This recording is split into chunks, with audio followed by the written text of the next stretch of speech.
सांगोला विधानसभा मतदारसंघातून शेकापकडून अनिकेत देशमुख त्याचबरोबर त्यांचे चुलत बंधू बाबासाहेब देशमुख दोघंही खरं इच्छुक आहेत। आता दोघांपैकी शेकाप कोणाला उमेदवारी देते हे देखील पाहावं लागणार। मात्र आता डॉक्टर अनिकेत देशमुख आता सध्या आपल्या बरोबर आहेत। काय सांगताल, शेकापकडून देखील तुम्ही मागणी केलेली आहे? पारंपरिक हा मतदारसंघ 1962 पासून आबासाहेब या मतदारसंघामध्ये लोकप्रतिनिधित्व करतात आणि आज तागायत आम्ही ते टिकवण्याचा प्रयत्न केलेला आहे। आणि मागच्या वेळेस पण शेतकरी कामगार पक्ष म्हणून आम्ही इथली सीट लढली होती आणि त्या माध्यमातून आम्ही चांगली लढत देऊन फक्त 768 मतांनी आमचा पराभव झाला होता। तो अल्पशा मतांनी होता।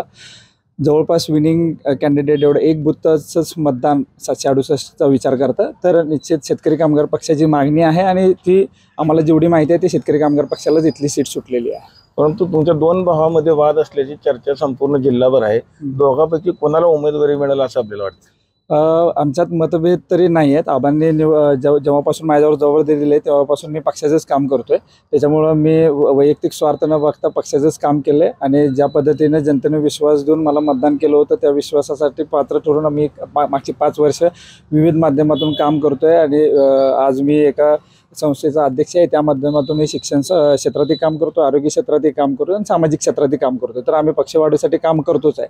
तर निश्चित पक्ष हे सर्व बघून आणि मागची निवडणुकी बघून ह्या सगळ्याचा विचार सारांश करून नेते मंडळींचा सगळ्यांचा विचार मध्यस्थी ठेवून निश्चित ती उमेदवारी मला देतील। माझ्यावर अन्याय नाही होणार याची मला खात्री आहे। समजा बाबासाहेबांना दिली तर तुम्ही त्यांना सहकार्य करणार का? तर तो प्रश्न येत नाही, तो शेवटी पक्षाचा निर्णय आहे। पण मागच्या निवडणुकीचा अंदाज घेता ज्या पद्धतीने आपण फाईट दिली आहे तर त्याचा विचार निश्चित पक्ष करेल आणि जबाबदारी आपल्यावर देतील हे मला 100% त्याची जाणीव आहे। परंतु आत्तापर्यंत तुम्हाला खरं तर दीपक आबाने देखील सहकार्य केलं होतं, त्याचबरोबर शहाजी बापूंना देखील त्यांनी सहकार्य केलं। त्यामुळे त्यांनी विनंती केली की यावेळेस ही जागा मला सोडावी, शेकापने मला मदत करावी अशी देखील विनंती त्यांनी आता केली। नाही, आम्हाला मदत केली होती हे मान्य करतो, पण मागच्या निवडणुकीमध्ये त्यांनी काय केलं हे सर्व जनतेला सांगोल्यातील माहिती आहे। त्यांनी महाविकास आघाडीचा धर्म न पाळता बापूंना मदत केली होती हे त्यांनी उघडच आहे। त्यांनी फॉर्म ठेवून सुद्धा बापूंना मदत केली होती। तर अशा पद्धतीची त्यांची भूमिका कायमच दुटप्पी राहिलेली आहे। ते वडीलधारी आहेत, पण त्यांनी ज्या पद्धतीनं युती धर्म पाळायला पाहिजे होता त्याच्यामुळंच सीट पडली हाही गोष्ट महाविकास आघाडी विसरणार नाही। आणि आम्ही सातत्याने महाविकास आघाडी पुरोगामी विचारसरणीच्या पाठीशी असल्यामुळं अचानक कोणी नवीन महाविकास आघाडीमध्ये येईल आणि त्याला न्याय मिळेल असा विषय येणार नाही। त्यांनी त्यांच्या पक्षामध्ये काम केलं, आम्ही आमच्या पक्षामध्ये काम केलं आणि त्यांनाही सहकार्य म्हणून आबांनीही विधान परिषदेच्या वेळेस त्यांना सहकार्य केलं होतं। ह्याची जाण आम्हालाही आहे आणि त्यांनाही असावी असं माझ्यासारख्याला वाटतं। हे सगळं जनता बघत असते आणि अचानक विसरत नसते। लोकांमध्ये एक चीड आहे, ज्या लोकांनी आबासाहेबांनी ज्या पद्धतीने इथे समाजकारण राजकारण केलं आहे त्याच्यावर एक कलंक लावायचा प्रयत्न ज्या लोकांनी केला आहे त्याला जनता विसरणार नाही आणि पवारसाहेबही विसरणार नाही असं माझ्यासारख्याला वाटतं। कारण का ते ज्येष्ठ आहेत, त्यांना अनुभव जास्ती आहे, त्याच्यामुळं ते सगळे गोष्टी मनात ठेवून असतात। त्यांना आम्ही 2009लाही मदत केली आहे, 14लाही मोहिते पाटलांना विजयदादांना मदत केली आहे आणि शिंदे ज्यावेळेस उभा होते त्यावेळेस पण संजय मामा शिंदे यांना पण आम्ही महाविकास आघाडी म्हणून मदत केलेली आहे।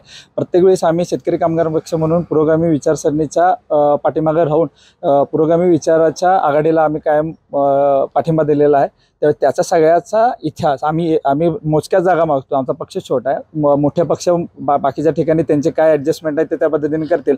आमचा बालेकिल्ला इथं असल्यामुळं 50-55 वर्ष 60 वर्ष आम्ही इथं काम करतोय, आमचे लोक काम करतायत।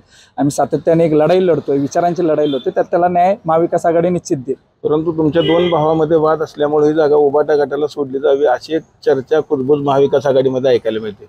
त्या उभाटाची मागणी हा मित्रपक्ष म्हणून आम्ही त्याचा सन्मान करतो, पण त्यांनी आम्हाला ही जागा सोडावी ही आम्ही त्यांच्याकडे विनंती करतो। कारण का आम्ही इथं लढलेलीच आहे आणि सातत्याने आम्ही इथं लढतच राहू। उरला प्रश्न पक्षामधला गोष्टींचा तर ते पक्षातली नेते मंडळी ठरवतील आणि माझ्यावर अन्याय नाही होणार ही मला निश्चित माहिती आहे की पक्ष एवढा जुना पक्ष आहे, यदाकदाचित भारतीय जनता पार्टी आणि शिवसेनेपेक्षाही जुना पक्ष आहे। आम्ही इथं तेवढ ठेवलेला आहे एवढ्या वर्ष।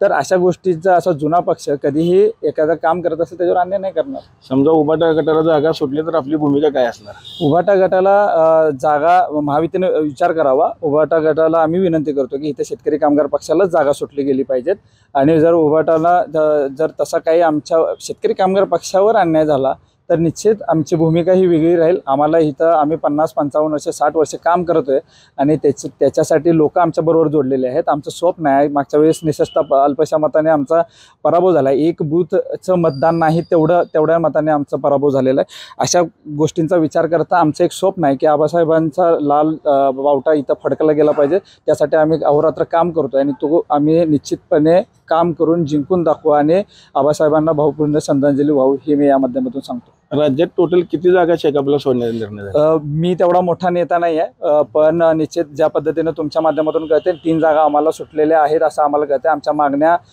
ज्या पद्धतीने जयंतभाईंनी मागितल्यात त्यांनी बहुतेक तुमच्या माध्यमातून जे मला ऐकायला मिळालं त्यांनी 20 जागांची मागणी केली आहे.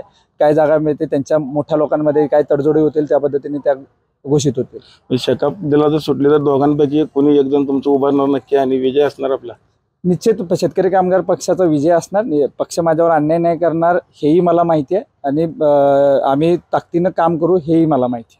दोघांमध्ये काही वाद नाही असं समजायचं का काय? तुम्ही तेच प्रश्न विचारताय. मतभेद हा विषयच येत नाही. पक्ष ठरवेल आणि त्याच्यानंतर बाकीच्या घडामोडी घालतील. पक्ष जे ठरवेल ते तुम्हाला मान्य आहे? पक्ष ठरवेल, माझ्यावर अन्याय नाही होणार ह्या सगळ्या गोष्टींचा विचार करूनच पक्ष निर्णय घेईल आणि त्याच्यानंतरच्या घडामोडी तुम्हाला कळवल्या जातील.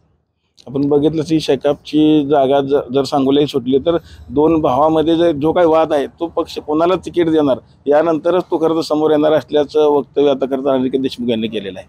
सांगोल्याहून कॅमेरामन जगदीश डांगेसह रवी लवेकर, TV9 मराठी.